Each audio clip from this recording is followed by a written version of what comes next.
Hello, beautiful people. My name is Princess. This is Yoruba, American comedy. It's all about counseling, our culture, advert, and broadcasting news. Yet today, I want to talk about our Olori Philip Ogunwusi, Tobi Ogunwusi. Kábíyèsí o bàbá mi, gbà mí láyè kí n bá ìyàwó yín sọ̀rọ̀ bàbá mi o, àdìmúlà o, igbákejì òrìṣà. Yes. Mo fi tọ̀wọ̀tọ̀wọ̀ mo fi dárúkọ yín o, èmi ọmọ yín princess náà ni o, láti Èkìtìkété. Yes.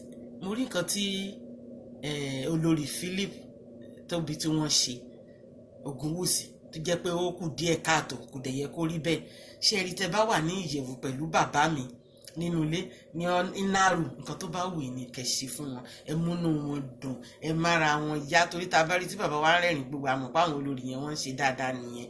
Ṣùgbọ́n tẹ́ fọwọ́ gbé wọn lẹ́nu níta kò dáa. Fi ẹ̀yin Olori Philip Tobi, please don't do it again. Kò sí nínú culture tí bàbá bá nẹnu sí yín, torí ó normal kí kábíyèsí kìsì ìyàwó wọn níta, bẹ̀tì ìyàwó gbọ́dọ̀ gbé ọwọ́ máa fọwọ́ gbé ẹnu ọba jó bí ọmọ 2 years old. No, you don't do that outside. Come on, cut it out. Please, don't do it again. Do it in inner room.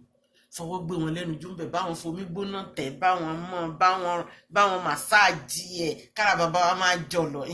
We love that. Bẹ̀ kó máa gbé wọn lẹ́nu jó níta. Please don't do it again. Kò sí nínú àṣà o. Kò sí nínú àṣà rárá ni. Please don't do it. Okay? We love you. Ẹ̀yin olórí, mo really appreciate yín gan bẹ́ẹ̀ tẹ́ sí ń tọ́jú bàbá mi, inú mi ń dùn. You know what? I have a best gift for all of you, each one of you. Tí bá ti yọjú sílé báyìí máa ní ẹ̀yin ìyàwó bàbá mi ẹ gbà. Ó lè kéré o, but at least it's something. Ẹ rántí pé ọmọ bàbá ló fún wa ní, èmi ní àkọ́bí gbogbo ọba ilẹ̀ Yorùbá. I think you remember that.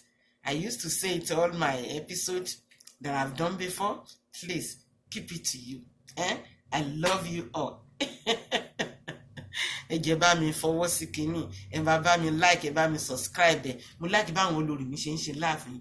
They are in one love, keep us together. Yes, that's what we want. That's what we want, baby. Keep it up, keep going, keep moving, keep pushing. We love you. We get you. We got you. We love you so much. Má fọwọ́ gbé bàbá mi lẹ́nu mọ́. Please, don't do it again, though, Tobi. I love you. You are our father, you are our mother. So, ẹ má bínú pé mo pè yín lórúkọ, but at least orúkọ náà pọ̀ Balade. Alright? So, be smile and be good. Please, ẹ ṣe dáadáa o. Bá ṣe ń gbọ́ yín sí dáadáa náà ní kẹ́ jẹ́ kó jẹ́, má jẹ́ kí dà wáyé o.